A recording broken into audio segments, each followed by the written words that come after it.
Hello, today we're going to read a book titled Salt in His Shoes, Michael Jordan in Pursuit of a Dream by Dolores Jordan with Rosalind M. Jordan, illustrated by Kadir Nelson.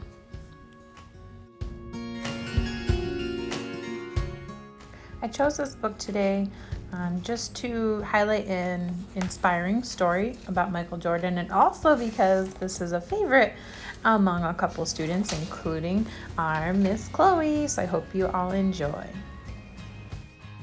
Salt in His Shoes, Michael Jordan in Pursuit of a Dream.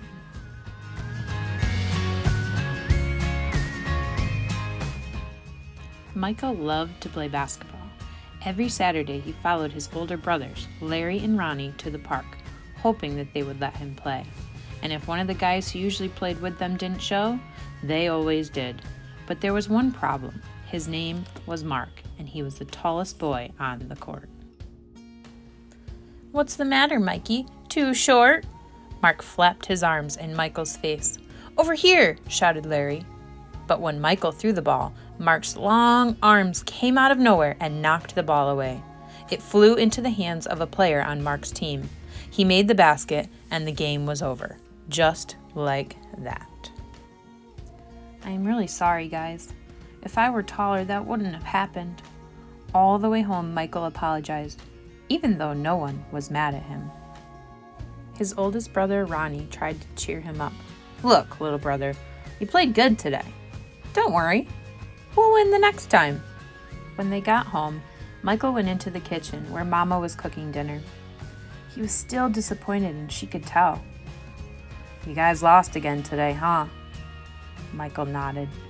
He sat quietly for a minute, then said, "Mama, how can I grow taller?" Now, Mama knew the answer to a lot of questions, but this was a tough one. She thought for a moment as she sprinkled salt and pepper on the chicken she was making for dinner. Then she smiled, looked at Michael, and said, "Salt." "Salt?" Michael looked at his mama. "Salt in your shoes. We'll put salt in your shoes and say a prayer every night, but before you know it, you'll be taller," she replied. "Salt in my shoes," Michael said quietly to himself. Surely Mama was teasing. He sat staring out of the window, trying to figure out how salt was going to help him grow. He noticed the rose bushes outside in Mama's garden. They had grown high along the fence, and roses of all colors were blooming on the vines.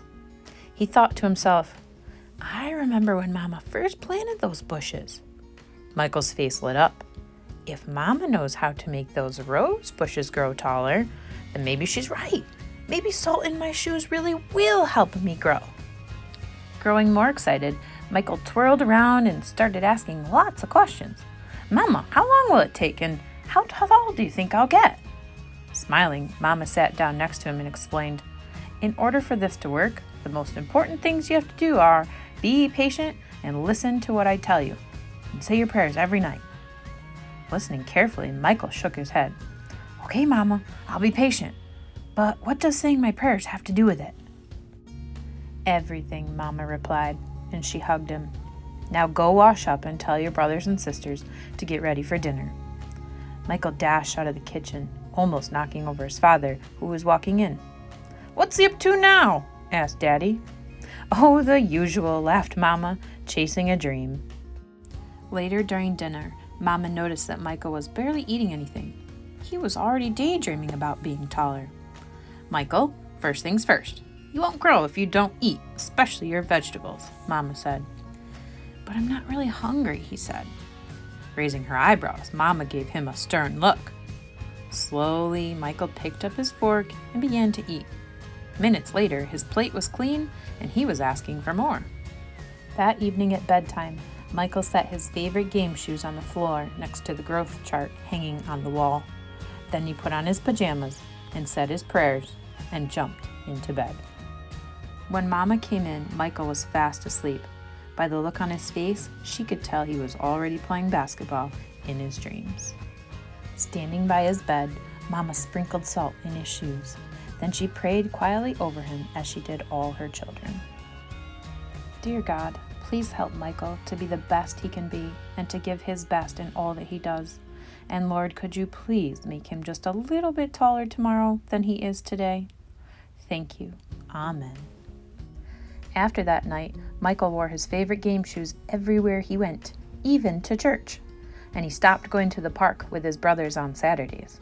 Instead, he stayed home and practiced. He wanted to grow a few more inches before he went back to the park. After 2 months of practicing and waiting patiently and praying, Michael stood next to the growth chart on his wall. Nothing. He hadn't even grown an inch. He was disappointed, but he did not stop believing. I've just got to give it time like Mama said, Michael thought to himself, and that's what he did. 2 more months of practicing went by and still nothing. Now Michael was becoming a little sad.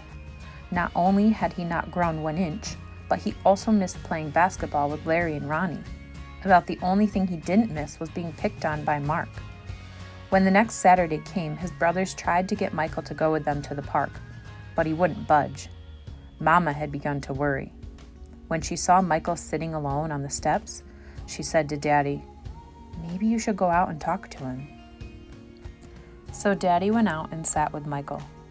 "What's wrong, son? You haven't gone to the park with your brothers for a while now. Are you okay?" Michael didn't say anything at first. Then he looked at Daddy and said, "I thought I would at least be a few inches taller by now. I did everything Mama told me to do, but nothing's happened." "Michael, why do you want to be taller?"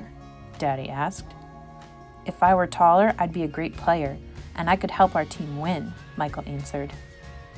"But you are a great player, son, and you already have everything it takes to be a winner, right in here." Daddy tapped Michael on his chest. "Being taller may help you play a little better, but not as much as practice, determination, and giving your best will. Those are the things that make you a real winner." Michael thought about what Daddy said for a minute. Then suddenly, he jumped up and took off. "Where are you going?" Daddy yelled after him. "I've got a game today, and I'm late," Michael yelled back. When Michael reached the park, the game had started. He sat on the bench, hoping he would get a chance to play, and he did. The game was almost over, and the score was tied when John, one of the guys on Michael's team, fell and hurt himself.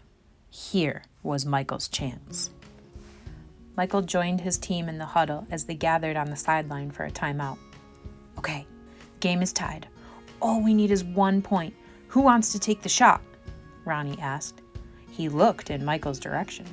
Feeling more confident than ever, Michael said, "I'll do it." When the whistle blew and the game began again, Mark began to pick on Michael as usual. "Still trying to play with the big boys, huh?" Mark taunted. But Michael paid him no attention. Taller or not, he had been practicing, and today he was determined to win.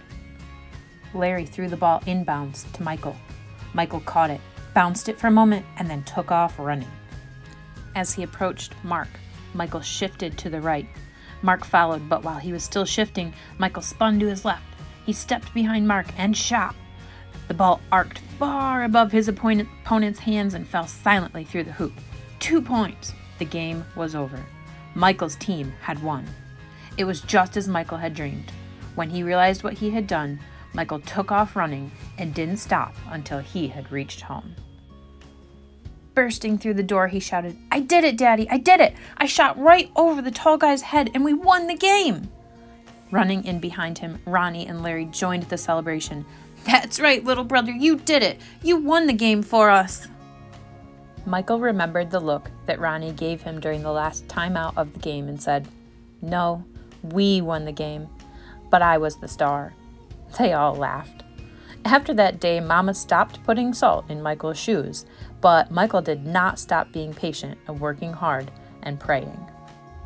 So that must be what made Michael grow to be a 6'6" tall basketball superstar. Dolores Jordan is Michael Jordan's mother. Widely recognized as an advocate for children and families, she does much of her work through the James Jordan Foundation, which has adopted a school in the West Side community of Chicago, Illinois. Roslyn M. Jordan is Michael's sister. She works with her mother and brother in a variety of charitable endeavors. Kadir Nelson has been a Michael Jordan fan nearly all his life and feels that illustrating Salt in His Shoes was the realization of a dream he never knew he had.